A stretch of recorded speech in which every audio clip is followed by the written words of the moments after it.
there, guys, and welcome back to another Factorio Friday Facts number 309, Controversial Opinions, and I'm joined by, as always, by Bombug. Hey everyone, how's it going? So this is an interesting one. It's written by multiple different devs, and it's fairly lengthy, so we're going to summarize parts of it that we can. And basically, what this is that um, this is just controversial opinions within the dev team. So several of the devs go through and kind of voice their ideas and opinions about certain things in regards to like how things in the game work and stuff. But it's very important to clarify that none of these things are currently being considered for implementation or changing. They're just thoughts and opinions that each of the devs have.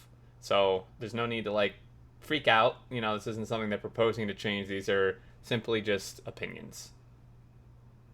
We'll probably see a few of them later on anyway. Yeah, Just how opinions work. pretty much. So basically, this first section is just bug fixing is still going on. It's slowed down to people on vacation, and with the release of WoW Classic, a lot of the devs play WoW. And they even mention a server that they'll be on, so you can go play with them if you want. Uh, So basically, they don't have a strict management structure. Everyone is free to have ideas and opinions about pretty much everything about in regards to the game. Um, so basically, every change and stuff is argued and discussed a lot before making a final decision. Um, so that's pretty much what that is. So first thing to cover here is this is Twinson's opinion on inserters and the fact that they should not chase items. So uh, basically what he's always liked about Factorio is it's a very precise game. So there's like ratios and throughput and crafting times that are all pretty solid and structured. That make things be able to be precise and calculated out and stuff. Um, and But inserters basically, due to their behavior where they track items on the belt before grabbing them, they don't have a precise throughput. This really grinds my iron gear wheels. Uh, is it's hard to even know if an inserter will be fast enough to load a simple assembler. There's wiki tables and references and stuff, but they're super complex, taking in all the variables and such. Um, so his position is to remove this complex movement of item chasing and have inserters move to their predefined pickup location and immediately pick up the closest item in the case of a belt. Um, so I'm trying to think how this would work because I'm actually not like super versed on the exact mechanics of inserters. Yeah, so inserters are pretty interesting just from what I've seen. You'll notice it a lot if, for example, you have fast belts and your power is low because your inserter arms will just be going real slow trying to reach and grab something and the belt will just like whiz right by and Mm-hmm. you'll just kind of have your arms not doing anything. I've also Right. seen posts on Reddit of people, calculating the exact speed of the inserters, and there's something, based on well, what's the tick rate of the server and what can slow things down, and comparing it to different belts. And it seems like there's a lot of extra calculations that people who really, really want to dig into it do need to put in. And yeah, just like they're saying, they have spreadsheets for like everything, but the the rate of the inserters is just really complicated to calculate. So I don't Yeah. know. How do you feel about that? Would you like Um, to see just instant inserters? I mean, not really. I mean, personally, I'm fine with how it is because there's very few situations that I've ever encountered in which you actually need to even attempt to know what the exact inserter like throughput is. Mm-hmm. Um, in some bases I've made 1 or 2 megabases before where I did need to know that because I needed trains to get in and out in a very precise time when delivering materials. So I needed to calculate like Mm-hmm. how many materials X amount of inserters can move in X amount of time, but that's like a very very rare case. So I mean, his proposition would basically make it so that inserters have a constant throughput, still taking into account stack size and stuff like that. And it would prevent all issues with inserters getting stuck, and then also improve performance maybe significantly. Because inserters, like he says before, currently chase items throughout its entire swing, tracking the item on the belt each tick and searching for a new item each time one goes on the outside of the belt. Or goes outside the belt. Which would be really good, especially the performance increase. But the disadvantage to this is that it will look much worse graphically. Um, they can do some stuff to kind of help that, but it still won't look as good as it does now. And then it will also remove some of the nice organic feel of the game and remove some of the arguably fun emergent situations. Yeah, it seems like a pretty complex issue. I can see why they would argue over this. Yeah. Definitely. Yeah, so that's kind of interesting. Like I said, I think they're probably okay now. I think there's just it's such a rare case where you actually even need to know or attempt to know the true throughput of an inserter. Yeah. Um, so that's that. In turn, I'm just gonna kind of try to go. It's super long, so um, Blueprint import export should be a modded feature. I mean, basically, this entire section can just be summarized by the title almost. Um, and this is again by Twinson. So his feeling is basically um, so basically he doesn't particularly one thing he doesn't particularly like is the blueprint import export. It's obvious it's more fun to make your own setups, and it's probably universally agreed within the team that importing large sections of factory is not what players should do. This promotes instant gratification. It eliminates the satisfaction you feel after finishing your creation. You spend hours thinking and planning and could easily make a 100-hour game into a 10-hour game. It's sad when we release an update and the first comment is, does anyone have the blueprint string for the nuclear reactors, or someone immediately asks for an artillery shell production blueprint.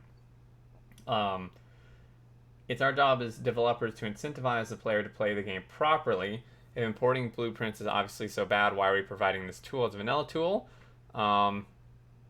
Not only that, but we also place it in the tool section as well. So before we move on, personally, a few things in regards to this. I feel like there's a few things about what he says that actually kind of annoy me a bit. You tell. So I've had this issue before when they brought up stuff like this. While I know they have a vision, and maybe you can like shine light on. Well, you're not a game developer, but you do work in like software and programming stuff and like release things. But while I know they have a vision for the game and obviously want to have some restrictions, so the game actually has, like you can do this and you can't do this, I feel like the section here where he says that it's the developer's job to incentivize the player to play the game properly, especially with a game like Factorio, this really annoys me when I see something like this, because especially for a sandbox game, it's like, why, like, I just feel like as a player, I don't want the devs telling me how to play the game. Like, they've created the game, and they can have like stuff that's in the game or not, but especially with a sandbox game, it's like I just don't feel like it's right to have somebody else tell me how I should be playing my sandbox game. Yeah, I think. Yeah, you're onto something. He's onto something here. It's this whole idea of they have a vision, Mm-hmm. uh, but players, users of any software are going to use it a little different than the people who made the software, right? Right. People who read a book are going to like it for different reasons than the author wrote it for. And wow, it's a tough one. I think the idea about incentivizing players to play the game the right way is it can be taken pretty bad, right? Like, hey, you guys are playing the game wrong. It's not fun the way you're doing it. You should do it my way. Right. But at the same time, I feel like maybe what he's trying to get at is we want the game to be fun to where it's not like a chore to set up a new artillery shell production line. Mm-hmm. We want it to be fun to where you want to do it yourself. You Right. want to create something really fun. Just like I see people a lot post a map on Reddit or something, and people ask for the seed. uh, you don't want players to have to go to Reddit or look online to find a fun seeded map. You want to be able to just have them generate one by themselves and have it be awesome. Right. And if it's not doing that, if maybe the seed generation is really bad and so players feel like Mm-hmm. they need to have someone do the work for them, or it's so frustrating building this new factory line because there's so many parts and I've already done all this and I just want some artillery shells so I can try out the new artillery right now because I've never used it before, then yeah, I can see there's an issue of it not being fun. Rather, the goal is the fun of getting the artillery shells. And so if they can do something to help with that, that's great, but it's pretty hard to do that, to just make things always fun for everybody. Right. Exactly. I think that's a really good point you bring up. I guess the only other thing for me with this is I do agree with him on this first section for the most part, where because there are players, and I'm not gonna call anybody out, but there Ooh. are players and there are content creators. And the only reason I mention content creators is I mean, they make content, so it's very visibly available. There's tons of Mhm. players who we would never know do it because they don't show their gameplay, but um, who basically do just use blueprint, like the same blueprint for their entire base over and over and over again in every single playthrough Mhm. they do. And again, while I don't want to say you should play the game this way, I do think that trying to discourage that type of play is probably a good thing. But on the other hand, I do think that um, being able to import blueprints is really good for some situations, like for belt balancers, for example, Mhm. because there's some of us, like me, who are not big brained enough to make my own balancers. Like, I'd love to make my own balancers. Not that I don't want to. I cannot think in the way needed to make a balancer like these other people make. So the fact that I can just go and get a blueprint for one is a massive like quality of life thing that I think is really important to be able to keep. Yeah, I generally agree with that. It can be used to totally cut the life of a game and make it suck because it is kind of a cheat code, like Mm-hmm. he's saying. But if it's simply used to remove an annoying part of the game that a player is not going to enjoy anyway, then let them do it. That's what mods are for. That's what cheat Right. codes are for. It's to skip a part that you honestly disliked so you can get to the good stuff.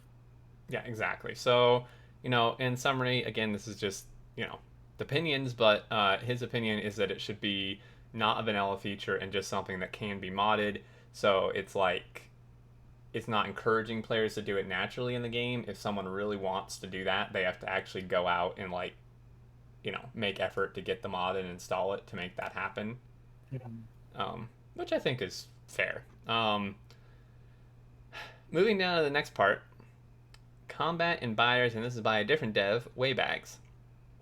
So weapons shouldn't lock on. So basically, there's two ways you can shoot with a weapon. You can either hold spacebar and it will automatically target any enemies that are near you, or you can hold C and it'll shoot whatever you're mousing over. Um, so like that's not an enemy. I should clarify because C is how you like shoot trees. If you hold spacebar, it's not going to shoot a tree. The game doesn't classify them as enemies, even though we know that's all a lie. Trees are the real Kill the enemy. trees. Yeah, Kill the trees. kill the trees. Um, this is an interesting topic. Honestly, like if this is implemented with other things that are maybe suggested in terms of um, kind of focusing more on combat, I think it would be okay. But the way things are now, Factorio is not a combat or enemy um, like based game. Um, and it's been said by multiple devs too that Factorio is a factory building game, and the enemies are in combat are just there. It's kind of like a side thing, right? So Yep. I feel like taking away a feature that makes fighting them a bit less annoying, um, with how it is currently, would be bad because it's not a main focus of the game. Like so many people are already annoyed by the bugs just existing that Yeah. I think having a way to just easily target them and shoot them and stuff is just kind of a nice quality of life thing that doesn't really affect the main goal of the game. Um, and then, Yeah, yeah. it definitely confused me when I started why I couldn't shoot my gun. I looked in the controls and saw, oh, press space to shoot. I didn't actually see the C one until I randomly figured it out later. Right. So I was like thinking my gun was broken and I didn't know how to use it. uh, and had to figure out like pretty late into like the third or fourth biter attack on my base. I'm like, oh, I can actually use my gun instead of a turret. Oh my So gosh. yeah, and the whole auto lock on thing versus the shotguns being just point and click. Mhm. That definitely confused me too. Oh With that yeah. in mind, I kind of would like it if they had options in the game. So you can create your own weapons and mods and utilize what they provide for you. Mhm. Because while I agree that I don't think the game is very combat focused at all, and I don't know that it would improve with that. Modders are gonna mod, and they're gonna enjoy any cool options you throw at them. Right. Um, yeah, I agree. So the next section here, biters should be more aggressive and probe your defenses. Um, so essentially, the way biters work now is you can. What a lot of people do is they use the pillbox strategy, where they'll build little turret pillboxes. So you put like 4 or 5 turrets together, and then make a little wall around them, and then you know do another one a little ways away, and another one a little ways away from that. Or if you really understand how the biters work, you only have to do that in a couple very specific sections because biters um, like pollution triggers their attacks, but the things they will actually target in your base are usually the highest polluting things or military structures.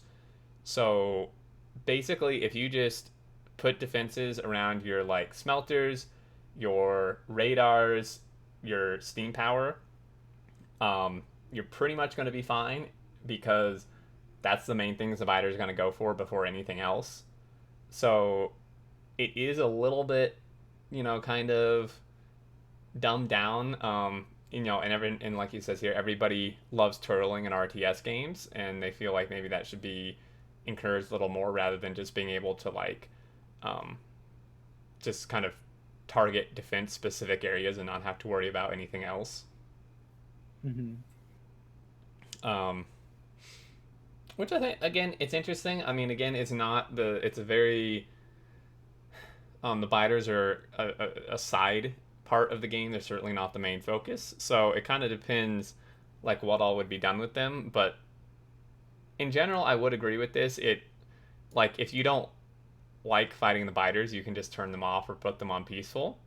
But for the people who do enjoy the enemies, I do think that making it a little more difficult than just build a couple defenses here, here, and here, and you're done is would be good. Yeah, the biters are kind of a test to make sure you're progressing through the game at a good speed. You want to increase your production and your technologies as well as get some weapons along the way and make sure you can survive an attack. And they are just if you know the mechanics, you can kind of just ignore things really easy. Yeah, it would be. I think it would be nice to have them be a little more aggressive and smart. Yeah, for sure. And then just kind of a side thing to that is clearing bases shouldn't leave you safe. So right now, if you clear bases out of your pollution range, you never get attacked unless you never get attacked if you have expansion off. If you have expansion on, it'll keep you safe for a good while until biters expand back into the pollution. But his suggestion is to make it so the biters expand even quicker, or some other mechanic where clearing bases doesn't just leave you safe for a super long time. Yeah, that Um, sounds pretty pretty good. If we're going off of the biters should be a bigger part of the game idea. yeah. Uh, The That could get pretty annoying though with large bases just because you can't respond in a large base, right? Yeah. It takes too long for you to move across, so you'd have to automate absolutely everything. Mm-hmm. Yeah. I agree. It could get quite frustrating. Um, so next section, miners shouldn't output directly to belts. He thinks that, I mean, because pretty much the way everything else acts in the game in relation to belts is they use inserters to transfer the items. And for consistency's sake, he thinks that miners should work that way too. Personally, I would absolutely hate if they made it this way, where they required inserters, because I don't know. Maybe it's just because it's always been where they go directly onto belts, but there's just something that seems wrong about that to me. And also, I don't know. Like, I don't know. Like, to me, having an inserter have to pull from the miner and put on a belt would be equivalent to like having to have a pump on every single output of all your refineries to put the liquid in the Yep, pipes, and I that was would just thinking just, that too. yeah, I think that would just make the game so much more frustrating. That feels like a Bob's Angels kind of a Yes, thing, right? exactly, kind of. So some people definitely want that, but I don't know if it's better across the board. Thus, controversial. Mm-hmm. Yeah, for sure. So next thing, boilers shouldn't have a water input. So during their in-house testing, one of the things they did was invite people who had never played the game before into the office to try the new introduction campaign while we observed them. One stumbling block that almost everyone hit was connecting their steam engines to the water output of their boilers instead of the steam output. I understand the current setup allows for some interesting layouts, but in his opinion, it is not worth the usability cost. Um, I'm a little confused. So, if the boilers didn't have a water output, I guess I would just make it so you couldn't chain boilers together. Yeah, that's what it sounds like. Um, You would just have your pipeline going straight along and a whole bunch of boilers connected to it, right? yeah. Um, that's okay. I have a better idea that maybe they should just enable the advanced info by default, and this would fix the problem. Because, Ooh. like, I bet you anything, the reason most of these players connect it to the water is because advanced info is off by default, so the players didn't see that there was actually a difference between the water and the steam input or output. Um, because so many people on Reddit, on the forums, on videos always ask, how do you have like your building show what they're producing, or what is like coming out of this pipe output? Mhm. And that's advanced info. But it's off by default for whatever reason that I still never understood. um, Yep. and I feel like if it were on by default, that would pretty much fix this issue. Yeah, I definitely hit that block when I first played. It took me 2 or 3 tries to get into Factorio, and the first time that I stopped, I couldn't figure out how to work the boilers, and so I kind of got bored. I did not, I didn't press Alt like you're saying, Mm-hmm. and I just assumed, oh, this is kind of a long 1x2 square boiler. That means water goes in one side, steam comes out the other. But it doesn't. It comes out of the side of it. Yeah. Yeah, I got very confused. I only figured it out when I watched someone on a stream doing it.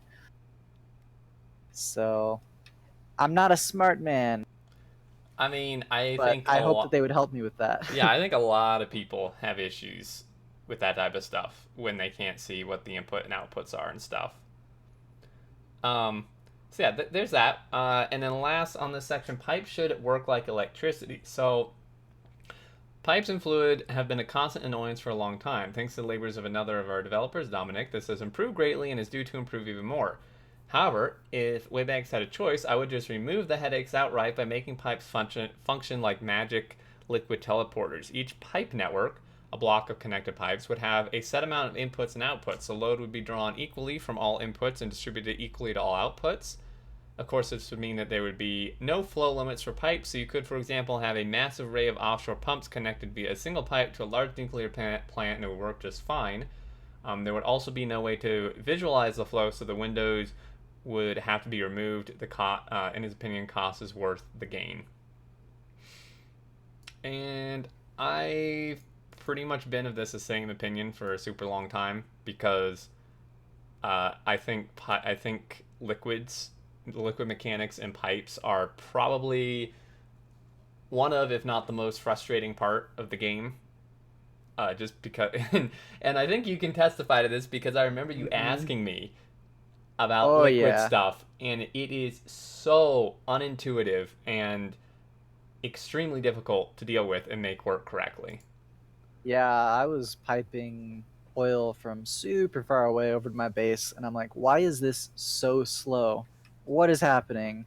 I was really confused. I couldn't debug it very well. I couldn't figure out like also if things could share a pipe. So like I didn't know how much a pipe held exactly. Mm-hmm. So I had what, four crude oil spots, and I was piping each one individually all the way over to my base across the map. Oh my god. And then being like, okay, well, why is nothing coming out of this pipe? Yeah. What is happening?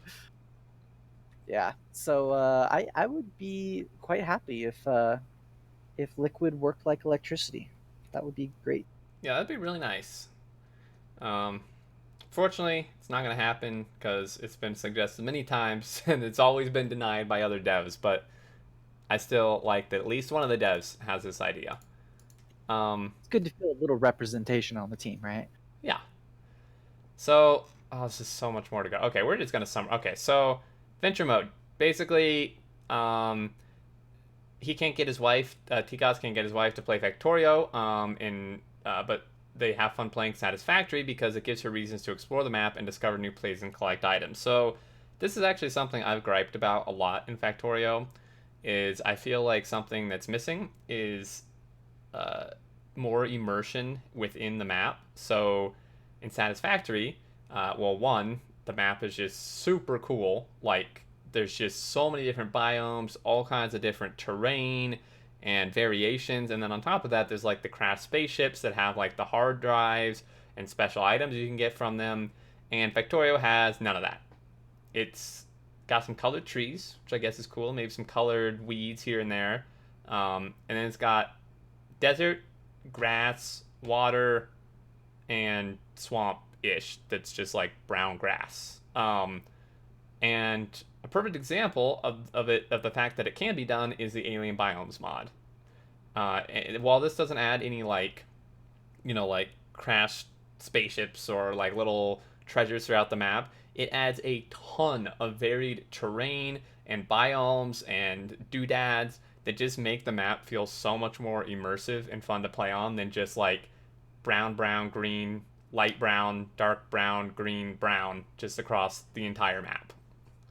Yeah, not a super colorful alien planet that you crashed on, huh? Yeah, man, they those aliens must have really done some damage to that planet before we got here. Yeah. Yeah, this is a pretty interesting one because I can definitely see why a lot of people wouldn't want effort being put towards this. Because a lot of people play these kind of games and really completely tune out graphics, for Mm-hmm. example, for the biomes and stuff. People just tune that stuff out. That's why things like Dwarf Fortress are so popular. It's just text, right? This character is an X and that character is a dash, and nobody cares because they're just playing a game and they don't mind the graphics. But Mm-hmm. then there are the people who appreciate it, and beyond just the graphics, like you're saying, the exploration factor, kind of that novice post collapse feeling where you get to explore and see all this stuff that happened on this planet. That is a really fun feeling. Uh, if it's done in pretty small chunks, I don't know if it'd be enough because the map is pretty huge. A lot of the time, you don't want to be exploring if the rewards aren't great because you can make something better yourself in your base, right? Mm-hmm. It's got to have some good rewards. It's got to be really interesting, and maybe a lot of people wouldn't even want that because they just want to build factories. Right. So give us the option. Give us that fog of war that they're talking about, and mountains and underpasses, and then let modders go have some fun. Yeah. That would be cool. I mean, they've got the campaigns in there already. The Mm-hmm. tutorial has the crash ships with some loot in it, and that was pretty fun and engaging when I first started. Uh, yeah, give us some options, give us some campaigns. That would be cool if For sure. it didn't completely change the base game, in my opinion. Yeah, I agree. I agree.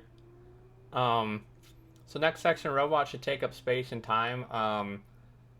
Summarize this. Basically, robots don't take up space.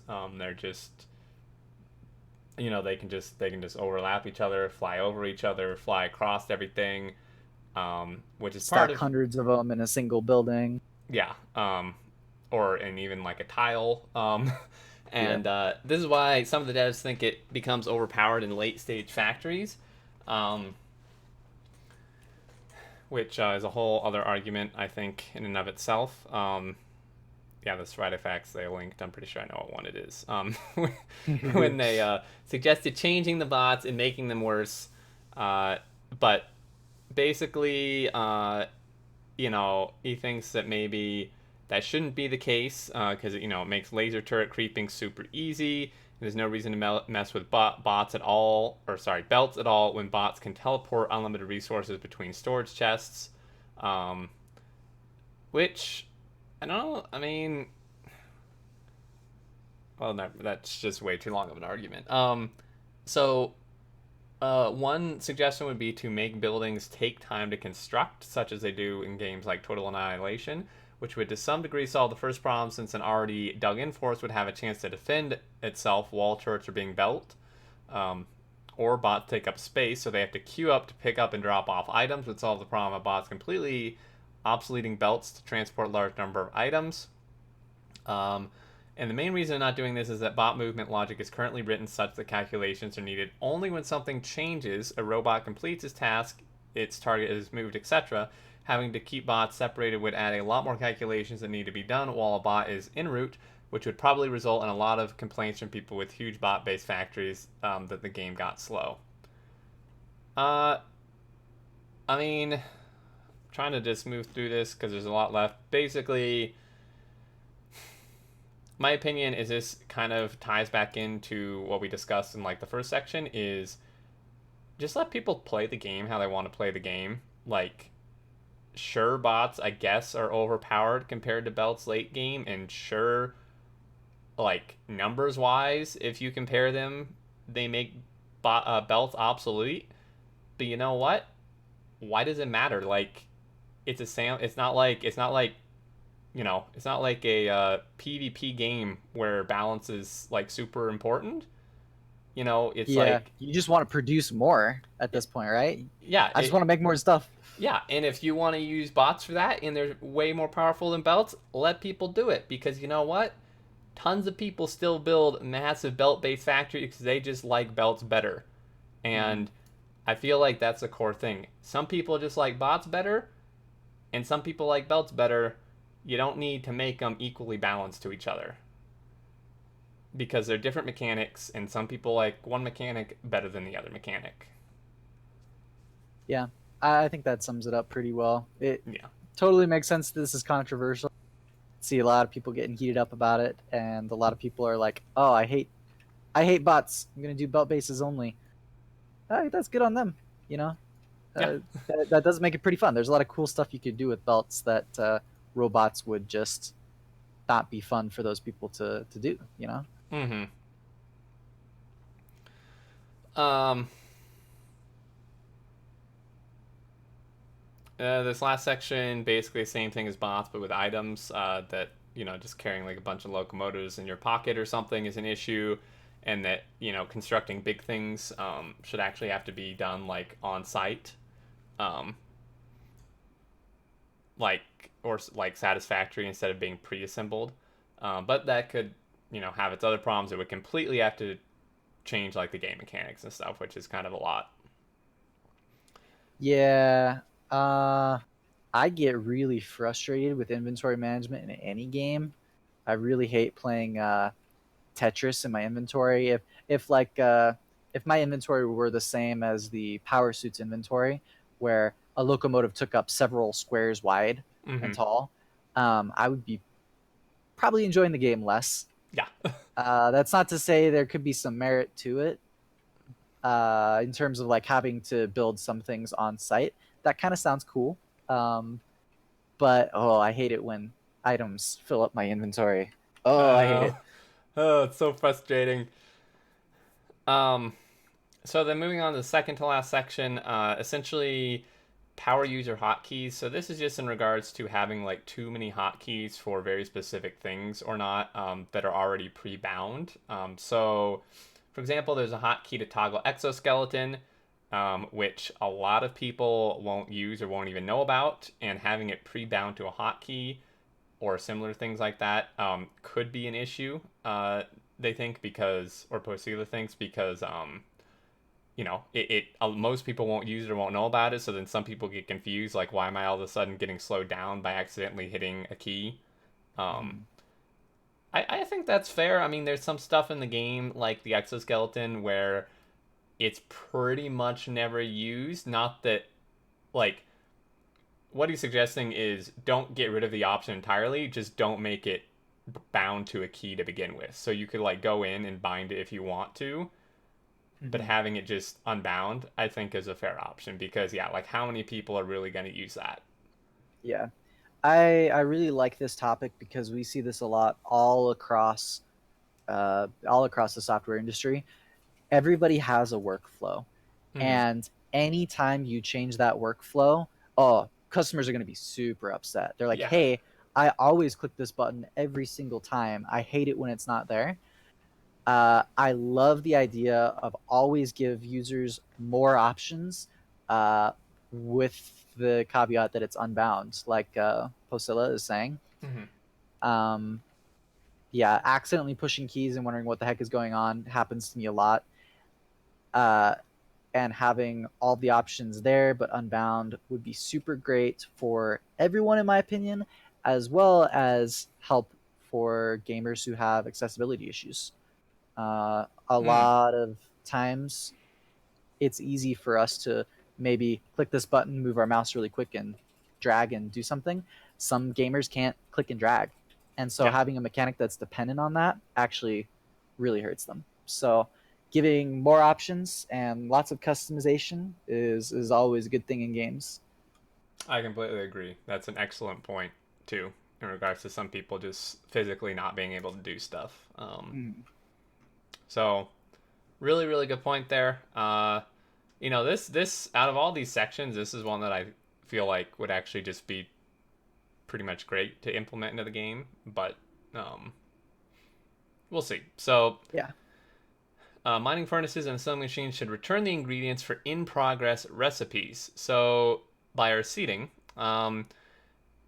so basically, Factorio makes a large effort to not punish players for experimenting. You can mine up anything you build and move it somewhere else, or just try different setups. The game doesn't punish the player for this, or some people think. You can handcraft things, and if you change your mind, just stop crafting to get the ingredients back. But when it comes to furnaces and assemblers, this is different. Anything which is in progress when you mine or pick it up, is lost. The ingredients that went into that particular, progress of that recipe. So if you have a Covarex enrichment process running with 40 uranium 235 and you mine the centrifuge, the game deletes all 40 of the 235 and you're left with nothing. Um, Mm. in previous versions of the game, it would just give back everything it had consumed when the recipe started. However, because of a possible incredibly tiny exploit related to productivity models and being able to get an extra percent items, back if you time it correctly, this was removed. We continue to get bug reports about deleted items, and all of them get filed under not a bug. There have even been mods created to address this specific shortcoming in the game. Um, I would agree with this.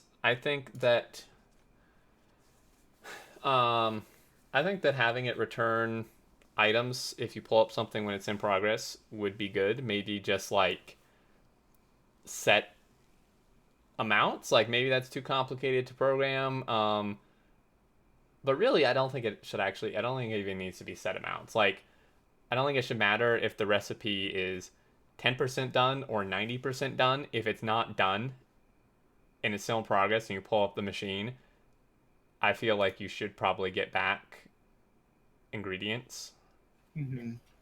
Yeah, I Um, agree on this one. And they had a bug report causing them to fix it.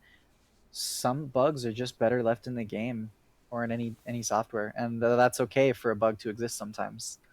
yeah, exactly. Um, so yeah, I think this would be good for sure.